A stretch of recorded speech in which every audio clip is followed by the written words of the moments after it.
distingués membres du conseil d'administration de l'UNIFA, distingués membres du rectorat, des décanats et du corps professoral, Révérend Père Éric Jasmin, provincial des Pères de Sainte-Croix et président de la Conférence haïtienne des religieux, Révérend Père David César, chef de l'orchestre philharmonique Sainte-Trinité, très chers amis du 11e département, distingués invités, chers parents, très chers récipiendaires, très chers unifaristes, chers amis de la presse, mesdames, messieurs, que je suis heureux de joindre ma voix à celle de Minouche pour vous saluer chaleureusement et vous souhaiter une cordiale bienvenue. Avec impatience, nous avons attendu ce moment combien solennel. Avec plaisir, nous exprimons cette joie de vous accueillir par un concert d'applaudissements.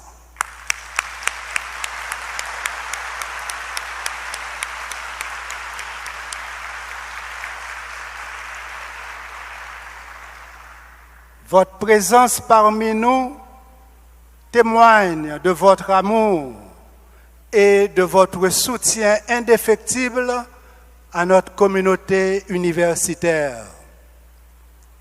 Le dévouement inconditionnel de Minouche et la bienveillance du Conseil ont permis à l'UNIFA de réaliser en un temps record un exploit retentissant. Que serait l'UNIFA sans votre générosité et votre précieuse contribution? Exaltant de joie, notre cœur exprime ses sentiments de gratitude par un merci écrit en lettres d'or, en or et sonore.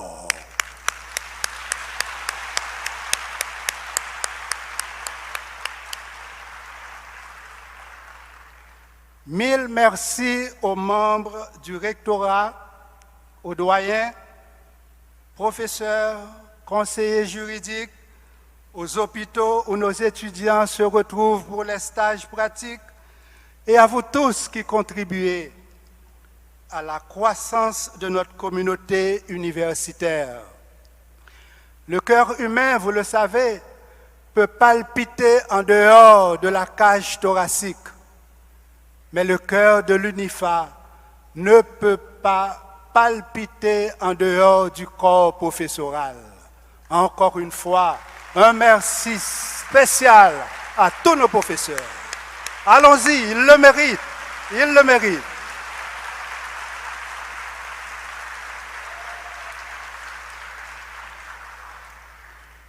Si la dopamine est l'hormone du plaisir, et la sérotonine, l'hormone du bonheur, la gratitude nous conduit au bonheur avec plaisir.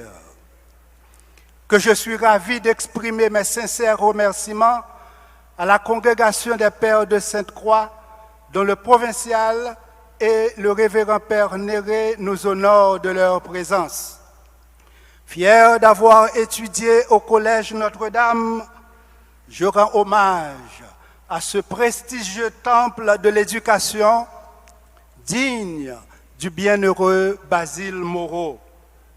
En mémoire du révérend Père Yvon Joseph, qu'il me soit permis, cher Père Éric, mon frère, de saluer la dimension théologique de ton travail et les œuvres innombrables des Pères de Sainte-Croix qui ont déjà consacré 75 années au service de la jeunesse haïtienne.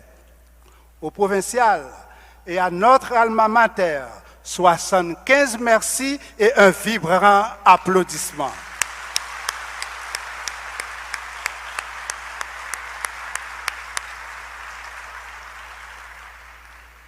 Chers parents et amis, au seuil de l'année académique, nous avions accueilli 2264 étudiants en médecine, odontologie, sciences infirmières, physiothérapie, génie, architecture, sciences juridiques et politiques, sciences administratives, gestion, comptabilité, éducation permanente. Notons que Toto, le fameux récipiendaire imaginaire, est le seul postulant qui n'a jamais été admis à cause de son CV. Le CV de Toto, prénom, Toto, T-O accent circonflexe T, T-O accent circonflexe T. Se lever tôt, arriver ici, Toto. Nom de famille, relax. Adresse, oui, lax. Profession, relaxé ou pour craser bête. Personne de référence, PhD. PhD en relaxation, sous Paris, c'est pas faute Toto. Voilà. Le rire augmente les globules blancs. Votre cœur en a besoin, chers unifaristes, vous qui brillez par votre intelligence et votre conduite exemplaire. Compliment. Chers récipiendaires, au début de la célébration, nous avons entonné la Dessalinienne et notre hymne à l'éducation dont je lis le premier vers. Unifa, notre alma mater, notre amour. De ce vers se dégage un parfum d'amour. Sa mélodie fait vibrer tant les cordes vocales que le code génétique. En effet, grâce à mamie et papi, chaque récipiendaire possède 46 chromosomes, dont 22 paires d'autosomes et une paire de gonosomes ou XY. Comme on le sait, XX pour les filles, XY pour les garçons.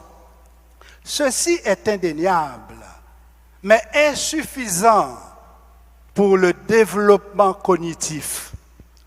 En apportant son humble contribution à votre formation, l'alma mater ajoute un complément nécessaire et indispensable à votre patrimoine chromosomique.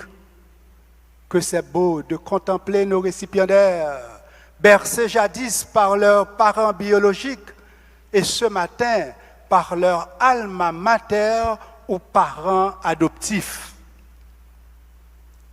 La relation mère et enfant se nourrit de l'oxytocine, une molécule d'amour. La relation alma mater et récipiendaire reflète la corrélation existant entre l'ADN et l'ARN. L'acide ribonucléique, l'ARN, est né de l'ADN, n'est-ce pas? Alors, chers récipiendaires, fruits des entrailles de l'alma mater, félicitations. Félicitations. Vos mérites brillent d'un vif éclat. Quand vos visages s'illuminent fièrement, quand d'autres esquissent un sourire de dignité, nous nous réjouissons et vous applaudissons unifaristement. Vous le méritez. Applaudissons-les unifaristement. Vous le méritez.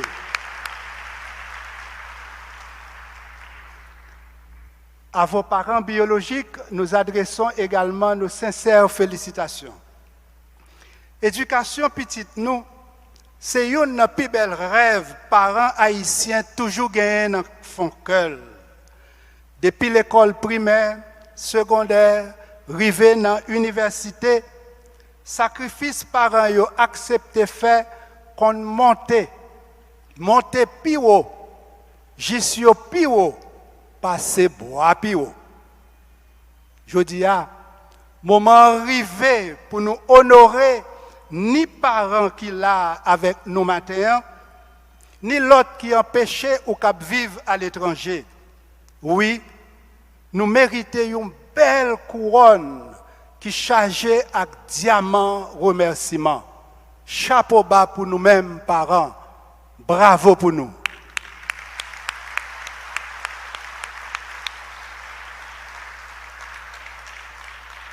T'as aimé un bravo qui plus fort pour parents.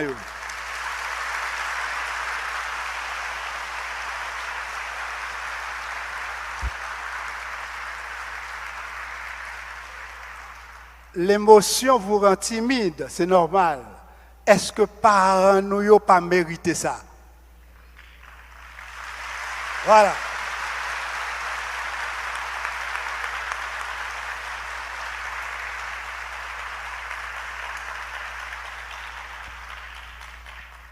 Vous aviez choisi l'UNIFA pour la formation académique de vos enfants. Il nous incombe la responsabilité de promouvoir l'éveil de la conscience en leur offrant le savoir scientifique. Chers récipiendaires, tout au long de votre carrière professionnelle, vous aurez à choisir entre paradigme scientifique et paradigme pseudo-scientifique.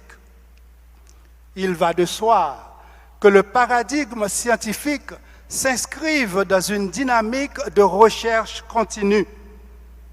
En cette deuxième cérémonie de collation de diplôme, puisons à la source de notre patrimoine génétique.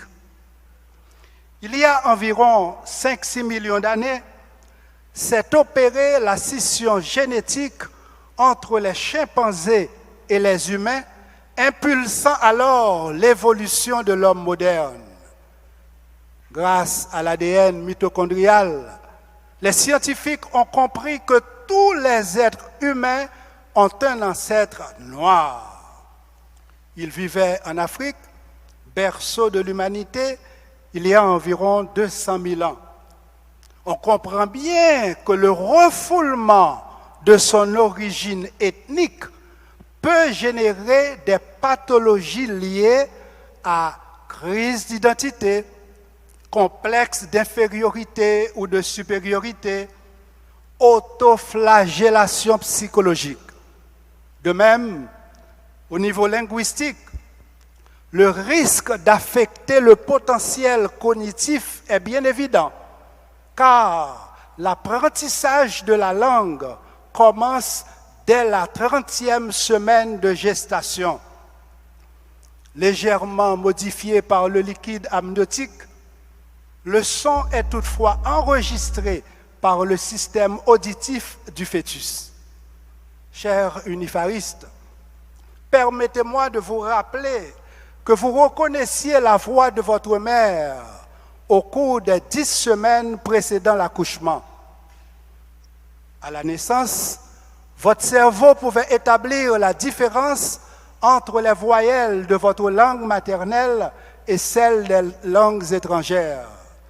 Voilà pourquoi la qualité de la communication et le choix de la langue que vous utiliserez à l'hôpital ou à la clinique peuvent être nocifs ou bénéfiques à la santé. Les scientifiques confirment que l'apprentissage d'une langue étrangère peut ralentir la maladie d'Alzheimer de 4 ans.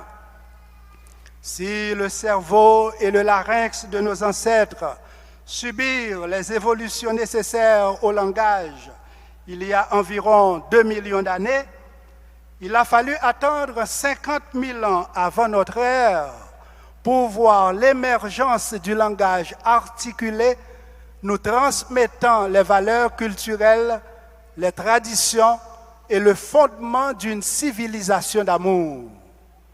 Abantu bapuma pambili, bese imali yokwesibili, lapo kukona utando indlela ikona.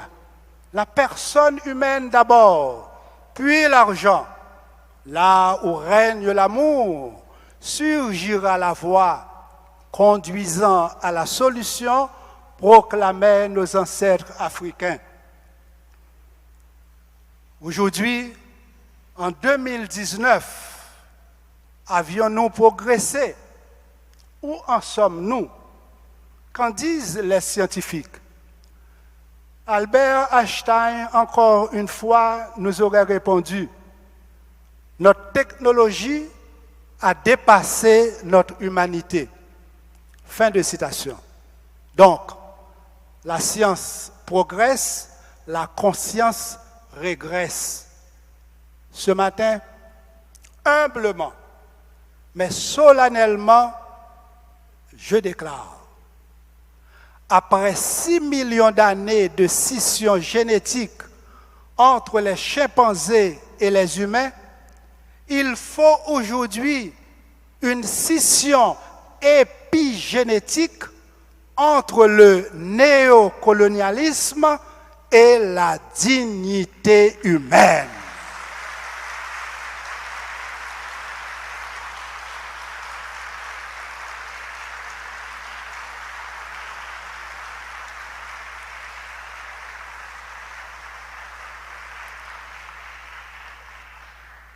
Gol dignité ça son gol tête.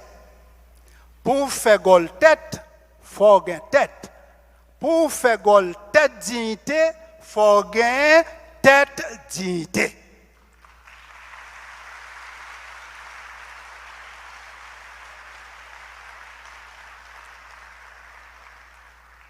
Oui, pour la renaissance africaine et le bonheur des afrodescendants, il faut aujourd'hui cette scission épigénétique entre le néocolonialisme et la dignité humaine. Il y va de notre avenir et de votre carrière professionnelle. L'homme moderne doit regarder la vie au prisme de l'amour. Le génome humain, constitué de 3 milliards de paires de nucléotides, sécrète une maladie génétique dont l'Homo sapiens souffre inévitablement, la maladie d'amour.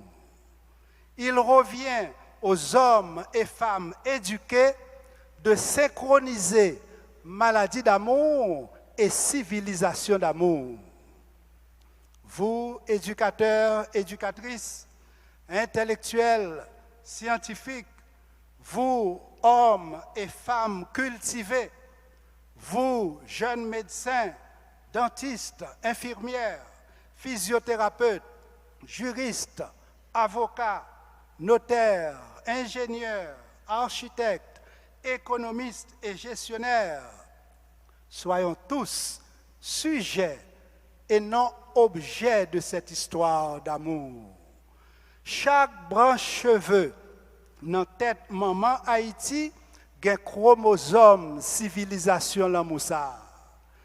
Depuis dans Guinée, nèg toujours remet nègre. Depuis dans l'esclavage, nèg ak nègès toujours respirer oxygène dignité pour nous bailler liberté. Je dis à la souffrance k'ap jailli ak indignation dans les yeux maman nous Haïti, mouiller nous trempe. C'est normal parce que douleur maman c'est douleur petite.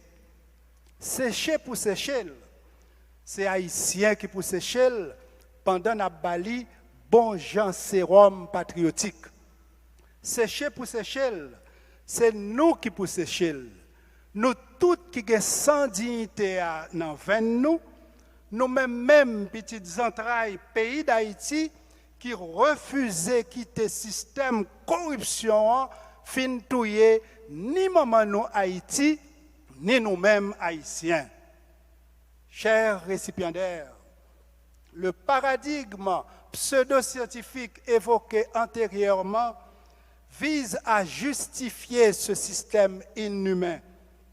Dès lors, on justifie la violence des oppresseurs en condamnant la réaction des opprimés, irrationnelle, illogique, qu'il s'agisse de la jeunesse haïtienne victime de ce système néocolonial ou de nos ancêtres victimes de l'esclavage, la soif de justice est intense. Qu'il s'agisse de nos brillants et courageux compatriotes vivant en terre étrangère, mais souvent victimes de discrimination raciale, qu'il s'agisse d'eux ou de nos braves paysans victimes, de nos braves paysans et citoyennes de nos villes, étudiants, professeurs, pères et mères de famille, nous sommes tous assoiffés de justice. Avec raison, le poète Phocylide, qui est un poète grec, écrivit « Idikaiosini periehei apomonitis olestis aretes ». La justice renferme en elle-même toutes les vertus. Fin de citation. En d'autres termes, un pays sans justice est une rivière sans eau. En honorant la mémoire de Roberto Baggio Tellusma, 14 ans, Jean-Laurent Delance, 20 ans, étudiant à l'UNDH, plusieurs centaines de personnes massacrées à La Saline, les victimes des quartiers populaires de Port-au-Prince et des autres départements, nous exprimons ce même désir ardent de justice. Quant à nous, 12 millions de victimes du crime pétro-caribé, nous exigeons que justice nous soit rendue. Rotse, Olorotse,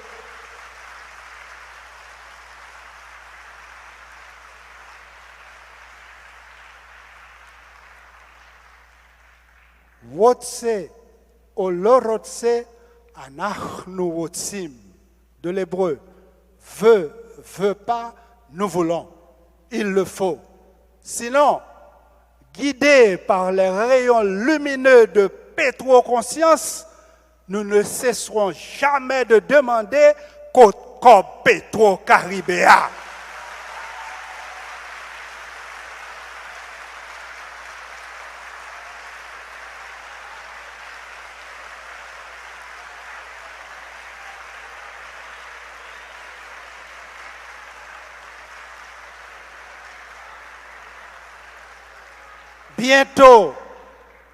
Bientôt, ce sera Côte Code, CODE, Côte Code Pétro-Caribéa.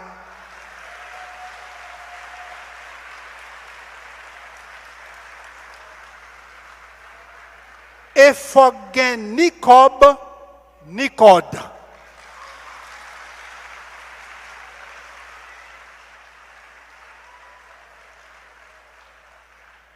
Pour nous éclairer route qui doit déboucher sous procès ça, nous pas de courant, mais nous prenons courant.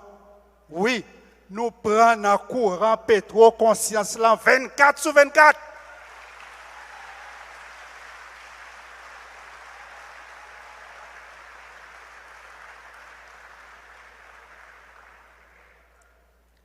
Je me rends compte que c'est l'applaudissement le plus long, l'applaudissement lié à Côte Cob Pétro-Caribéa, oui ou non?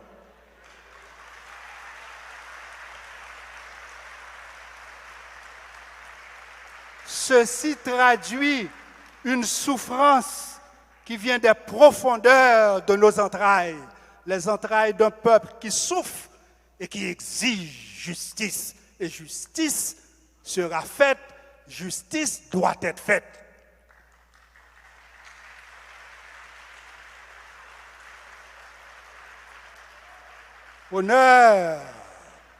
Honneur et mérite à nos éminents professeurs de droit, préparant la nouvelle génération de juristes. Sans un état de droit, votre avenir professionnel peut se heurter à des surprises non agréables. Aussi, devons-nous léguer à la postérité un patrimoine patriotique digne des pères de la patrie commune. Au moment où retentit l'écho de notre hymne à l'éducation, proclamons en chœur, Unifa, notre alma mater, notre amour, que la joie du savoir pétille dans tes yeux, que l'amour innerve le cœur de tes jeunes.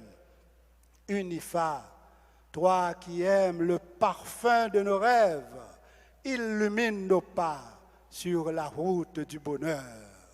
Chers récipiendaires, puissiez-vous être heureux, heureuses. Puissiez-vous assurer la transmission du message épigénétique de l'alma mater, dont l'ADN est associé à des protéines d'amour. En partageant cet amour tout au long de votre carrière professionnelle, vous transmettrez ainsi l'ADN unifariste. À vous tous que j'aime profondément, succès, bonheur et beaucoup d'amour. Merci.